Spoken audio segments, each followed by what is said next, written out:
In this video, I want to talk a lot about Jordan Peterson as what he has taught me about alpha males, about girls, about risk-taking, about testosterone. What Jordan Peterson has taught me.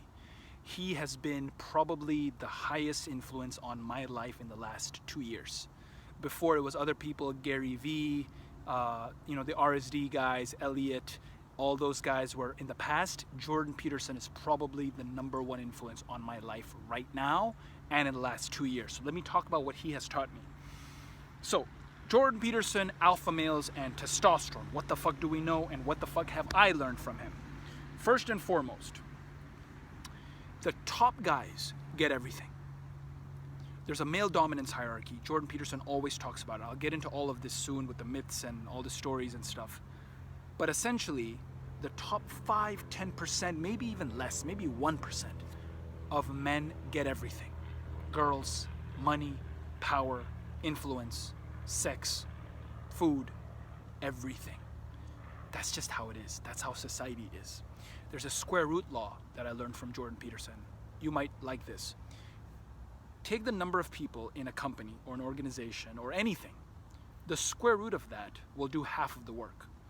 So if you have 10,000 people in your company, the square root of 10,000 is 100. 100 people do half the work. It's that crazy. It's a winner-take-all world, motherfucker. If you don't do it, if you don't transform, if you don't become alpha, you're gonna stay very, very low. It's just like that. That's how human beings are. That's why capitalism works. That's why communism and socialism and Marxism and Bolshevikism and all that shit never worked. That's why Russia's so behind America today. That's why America's surging ahead. That's why China's surging ahead. Capitalism, motherfucker. That's how the world works. It was there at the caveman times. It's there right now. It will always be there. Go read Yuval Noah Harari. Read Sapiens. Read Homo Deus. Go watch any person out there who is a world leader in thinking and philosophy and understanding and power. They'll always tell you the small percentage of people will take everything.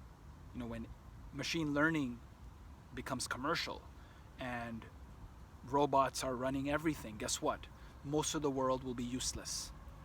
And then you might need universal basic income and blah, blah, blah. But places like America, who are ruling in the AI department, will rule the world. It's like the nuclear arms race during the Cold War. Now we have the AI arms race. It's real, man. If you haven't read Sapiens or Homo Deus, you haven't read Yuval Noah Harari, these guys like really, really learn shit, and especially Jordan Peterson. So now let's get into the unknown. 1, 2, 3, 4, 5, 7 things I want to cover. First, the men who go for the unknown get everything. Think of basketball, for example. When I was a kid playing basketball, I always had this thought in my mind. Why is it that some guys can drive in and some guys are pussies and just take outside shots? And they never drive in, and then they don't win because the person against them knows how to guard them. Because if you're always taking outside shots, they know you're not going to go inside. You're a pussy. You're not going to drive in. They're going to cover you that way, and then you're weak. But if you can drive in, the unknown, because remember, when you drive in, you don't know what's going to happen. And you can take outside shots. You have power. You come from a position of strength. So that unknown, the top guys, man, the guys who throw the long passes, guys like Tom Brady, who've won the most championships in NFL history, guys like Bill Belichick, who do all these weird fucking plays and moves and all this creative shit into the unknown. These are the guys who win, the creative guys. Okay? So this is the first thing I want to cover. In my life, I've tried my best to always be into the unknown. The RSD, just like a week later, man, a week after I graduated from PhD, I moved to Vegas to pick up girls. Tyler tells me to go to Elliot Hulse and learn weight training. I just fucking drive from California to Florida and train with Elliot for 8 months and live at the gym. I lived at the gym, man. Do you understand? 5 a.m. hip hop starts. I have to wake up, at night. Sometimes I would hear like people fucking up on the top floor. I won't say who, but you can guess who those strength camp coaches were at the time. They were fucking, and I was like, fuck, man, I can't even sleep. I had problems with my cornea, my left cornea, and I needed to take oxycodone, which is like a prescribed drug, opioid, and I had to pay $30 a pill for that. I was like a drug addict taking oxycodone, and I was living at the gym. It was hot, it was humid, it was horrible. Sometimes the ventilation was off, sometimes the AC didn't work. This was July, August in Florida, hot fucking place. And I was there, man. I was there. I could have had a job, 6-figure job in SF. I had multiple offers. I could have gone to Harvard Medical School and done a postdoc there with Marge Livingstone or David Hubel or Rick Bourne, any of those guys who were bosses of my boss. I could have had a job anywhere. I could have gone to MIT. But none of that's the unknown. I know how to do experiments. I know how to be a scientist. I know how to do good academically. It's not the unknown. It's easy. So I chose the unknown path. Starting a business from scratch, being an entrepreneur, putting in the grind, doing internships for free, traveling the world. I went to Colombia with just my phone, just my fucking phone. I didn't take any luggage, just clothes and my phone. And I bought clothes when I got there. And I wore the same thing for 2 months. I bought 3 pairs of shirts, 3 pairs of pants, and I wore that for 2 months there. And I shaved my head. I mean, fuck, man. Get your ass into the unknown. That's what you need to do. So that's one. Really, really important. See, Jordan Peterson talks about this thing about the belly of the beast. He says, you have to face your dragon. When you go into the dragon, it's the belly of the beast to beat the dragon, right? You have to become the dragon, right? This concept of the dark side, to have one step, Taoism. Like when you think of Taoism, it's have one step in reality, in your persona, and then have one step on the dark side, your shadow, and walk the earth like that every second. This is another thing I learned from Jordan Peterson. So if you look at, for example, scientists, when they discover something, the greatest discoveries out there, they're serendipity. It's research. You don't know what you're searching for. You're just going out there, and I did this during my PhD. My main PhD research was based on something I found by accident. I wasn't even looking for that. And I was poking around in area MST, which is a motion area here in the back of the brain, and I found these cells that were component cells. And then we did this LFP measurements and figured out that the LFP comes from faraway areas and nearby areas, and different bands represent different signals. It was unbelievable finding, serendipity. I was in the faculty of 1000 recommended, got into the news, published in the Journal of Neuroscience and PNAS, these top journals. I did all that. It was all serendipity. I wasn't even fucking looking for it. That's the unknown. When you go do something, if you know nothing about it, that's the fun of it. That's the unknown. Extreme risk for transformation. This is the second thing I want to cover. Steve Jobs, who basically created the most profitable company in the history of the world, Apple, was a dick to his employees. He didn't give a fuck. It wasn't like he was trying to be a dick.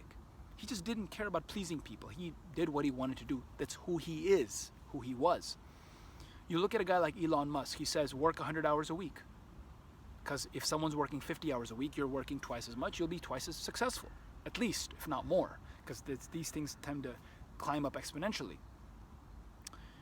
You have to be very, very extreme. Workaholic. Jordan Peterson has this video about women want workaholic men. If you want to get really good at something, man, you got to work for it. It's that simple. The third thing is about sacrifice. Jordan Peterson talks about pick your own sacrifice. 5 years ago, I was going to Jamaat Khana every day. This is our mosque, like a prayer hall. I was going there every single day, sometimes twice a day. And I consciously made a decision that I will stop going. I will stop praying. I basically figured out that this is a sacrifice I must make, because at the time I'm giving to Jamaat Khana, to prayers, to religion, is taking out of the time I need to give to other things, like girls and having sex and making money and looking better and caring about this and that. So I made that sacrifice. The one thing I learned from Jordan Peterson is if you don't pick your own fucking sacrifice, the world will tell you what to sacrifice, and it will make you sacrifice shit you don't want to sacrifice. So pick your own sacrifices and give up things that are not good for you. Yeah, so what is that? You and the girls, the money, the cars, you want all that shit? Okay, give up porn, give up weed, give up alcohol. Give that shit up. Sacrifice these vices, this garbage, toxic poison in your life. Throw it away today. Go extreme. Forget about it. Fourth thing out of 7. Only a fool can be a master. You must do things which you know nothing about. Be a fucking fool. Go out there, be foolish. Job said it. Be foolish, be hungry. Very, very, very important, man. Fifth thing, leadership. The high testosterone and leadership skills come from 2 things. And again, this is something I learned from Jordan Peterson. Vision and voice. You must have a vision of the future, and you must be able to articulate it with your voice. These are the 2 steps of being a leader and of expressing your high testosterone self. So the vision you will have through experiences, putting yourself out of the comfort zone, reading, writing, talking, understanding, watching, listening, experiencing, meditating, being still. And the voice you express through videos, through talking, through writing. These are the 2 steps of being a leader. 6th, high testosterone is from aggressiveness. You gotta be aggressive. Wall Street traders who take big risks, which are calculated risks. We measured their testosterone. You measured in the morning, you measured in the evening. The guys with the highest testosterone in the morning make the most money. They take the most calculated risks. It's that simple. Be aggressive. And last, women just pick from the top of the hierarchy. Doesn't fucking matter how you struggled or your dumbass story or your crybaby isms. No one cares. Get to the top and you will get picked. And then you can pick if you want. But you don't have to struggle. Get to the top, motherfucker. And testosterone specifically, if you want free books, you want to learn how to increase it, to get to Superman levels, to get to alpha levels, all the links are below in the description. Go read them. Go read these books, man. Amazon bestsellers. People have spent hundreds of dollars for this material. I'm giving them to you for free. Go read it, learn it. I've been doing the same, following the same procedure. Hundreds of guys who I've coached have followed the same procedures. All the hundreds of thousands of dollars I've spent on my personal development is all in those books. Go read it and go learn from it. Start increasing your testosterone right now. If you want to learn more about the Aphrodite Academy, that's also in the links below. Go see the transformations, go read about the ingredients, go read about the benefits, how we make this stuff, how it's changing the world. Yeah, man. Just have a balance between learning to accept who you are and experiencing the unknown so you discover more of who you are. It's the best way, man. Don't be safe. Don't be comfortable. Always seek out the unknown around you and go into it deep. That's how you will grow. That's how you will learn about yourself. All right, man. Love you.